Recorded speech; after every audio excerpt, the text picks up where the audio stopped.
Hey, what's going on, everyone? Astrologer Eric Rosen for your Tuesday horoscope for November 5th, 2024.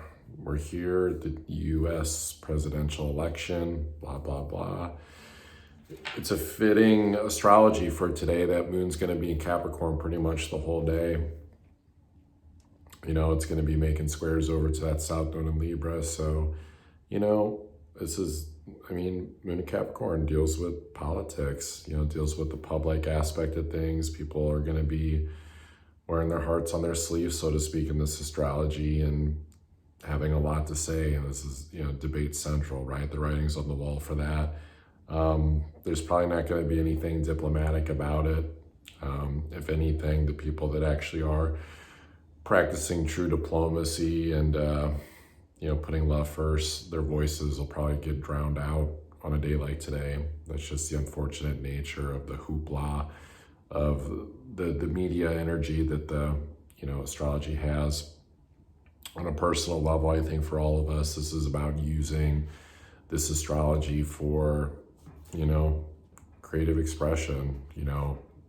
What are the ways that you can ground your energy that feels intuitive and spiritually connected, that you can take care of yourself on a subconscious level, a mental level, physical, spiritual level, that maybe it's like wobbling a little bit, because I think there's a little bit of a wobble going on collectively here in America, just like leading up to this election. But how to not get too far off the rails with wherever your time focus energy is going on a day like today, to where you're not accidentally practicing an escapism pattern that could be more rooted in anxiety.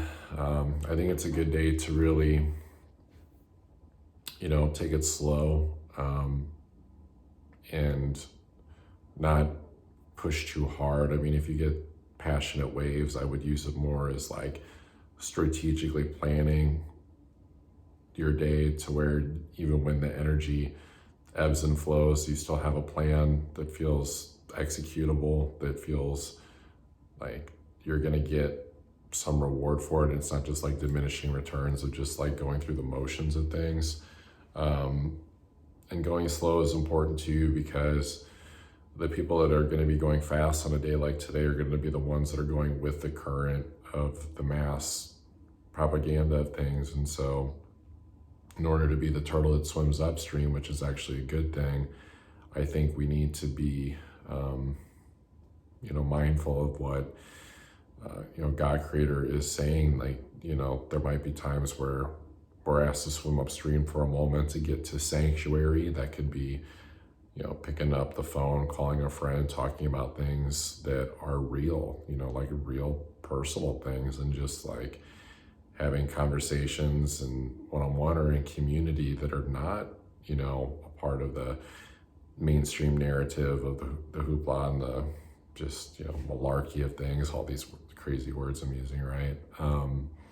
So it's an opportunity, to see how we can be creative, how we can take care of ourselves, especially mentally, emotionally, connect with others, care for ourselves. And you just like keep things on the rails, even when that wobble happens, that we're still able to take care of our stuff. I don't think it's a good day to force ourselves to do anything we don't want to do. I think we're really going to lack satisfaction for months if we do that to ourselves with that Mars that's in shadow in Leo. So, when it comes to taking action, there's got to be the courage of the passion, there. And even though it's not all fully understood because of the pre-shadow, it's like we still show up and do the things that, feel honorable to our creative process of getting to a deeper understanding that's eventually going to come of like, how do we find a way to love ourselves and life more fully than we ever could? Because that's what, Mars retrogrades only happen every 2 years bring up, is it scrapes down the energy of a sign and wants to get down to the bones of things, to clear out maybe a wound we didn't even know was there that needed healing. So I think, yeah, some people will be brokenhearted probably by the time they wake up Wednesday morning or go to bed Tuesday night. But, you know, such is life, and such is the opportunity to get a different perspective, because this astrology does bring up some, leadership energy for sure today, but it's also more so about how do we lead in a way that takes us to a place that we've never been before. I mean, the fact that, this election day, moon's coming into Capricorn, and this will be the last time in our lifetime that we see a moon go through Capricorn with Pluto in it and cross over Pluto and have that one final reveal of the things that are building that we repress down and push into the unconscious. And I think one of those number one markers, I mean, there's so many, but, it's like where people want to put the power of their safety, of their survival into some outside entity of authority in the world, such as a government or public figures. And, I think too, Pluto and Capricorn has really brought about this craze around narcissist culture too, and that the moon crossing that too is meant to be sort of a subconscious illumination for where do we all fucking sometimes suck. And, we're coming from a place of like guilt or shame, like we're motivated to achieve or show up and be seen in a certain way that's actually maybe manipulative or deceptive against our own, sense of moral ethics that Pluto's wanting to like dig up and expose those secrets and expose that truth. And so, that's why I think it's a good day to start with the exposure of the vulnerability, side of things. So, I mean, I'll even start. I'm tired, I know that we're in Scorpio season and we've got Mars and Leo, but I've got Pluto crossing my sun, and I'm just at the end of, the last few weeks of a 17-year cycle that's just like, and there's so many other transits hitting my personal placements too. That it's just astrology. It's difficult because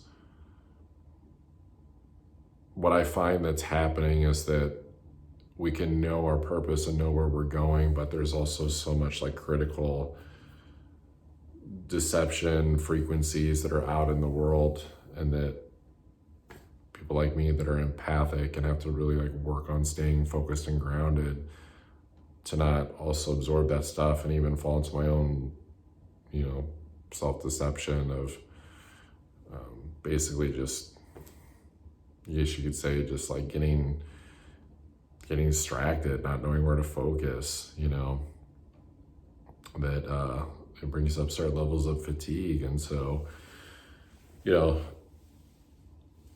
like for me, you could even, I'm putting this in the context as an astrologer, like if I were you, if it were me, because I'm in the boat too, it's like I would just take advantage of every creative spurt of energy that comes up and to not hesitate and to use it towards whatever activity that it feels like your soul is like calling you towards, because there's divine timing in that, and you may not want to do it or have the energy to do it like later on. So it's like, don't be embarrassed to,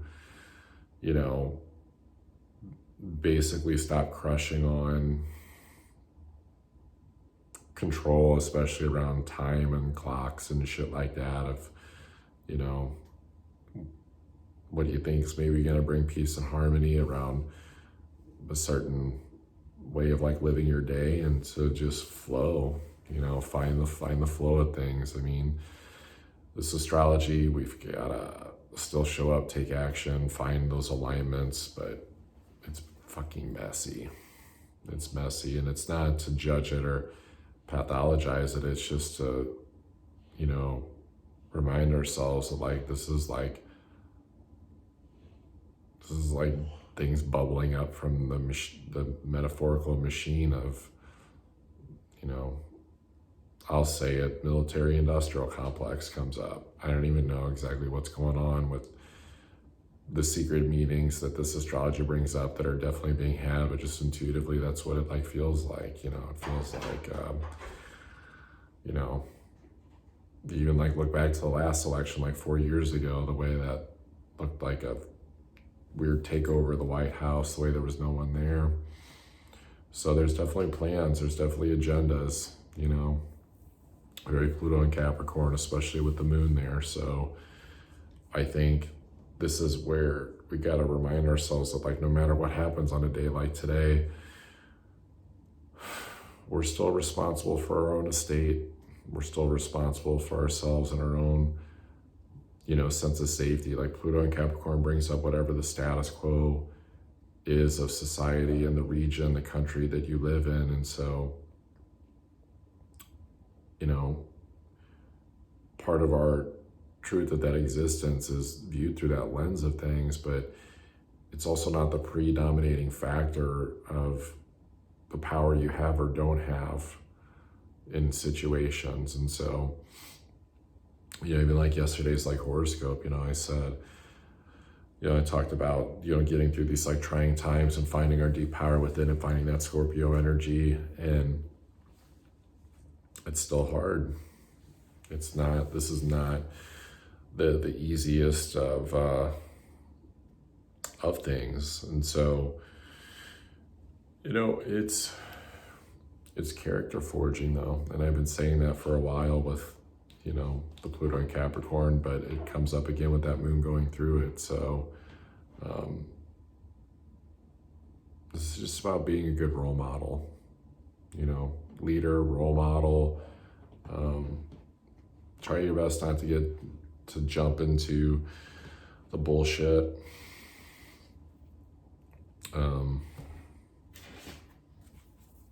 And don't feel like you're standing on the sidelines just because you're finding a way to muse and create and still enjoy life, especially when those creative spurts happen. And maybe even ways to, you know, weave that beauty and satisfaction and fulfillment and gratitude even when we're taking care of our responsibilities, like too, you know, that's part of staying rooted and grounded.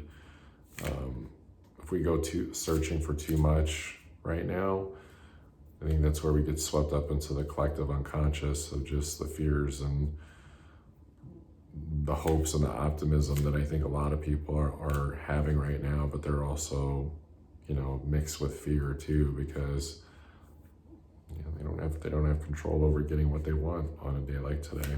So see what we got card wise. By the way, the $9 special's out. Destiny Tug of War, How to Not Play Small. So that'll be, you know, out and available for purchase if you want to learn about a lot of what's coming for you in 2025. We do still have about 2 weeks left of Pluto and Capricorn. So if you want to get the $8 special and see what this next final 2 weeks of Pluto and Capricorn holds, this is it. Turn 50 years before it comes back about, you know, so sayonara in this lifetime for us. So yeah, you want to find out what that means for your zodiac sign, that's an $8 special. You can click on that link down below. And of course, if you want to get an astrology reading, it's private with me, yours truly, one-on-one. I'll have that link down below as well. So, yeah, of course, the Capricorn card, if there was one, 10th house authority. It's all about being our authority, knowing the mountain that we want to climb. But it was in the reverse position. We don't know how to be our own authority on a day like today. There's a lot going on. I think that moon's got us at all the feels in Capricorn.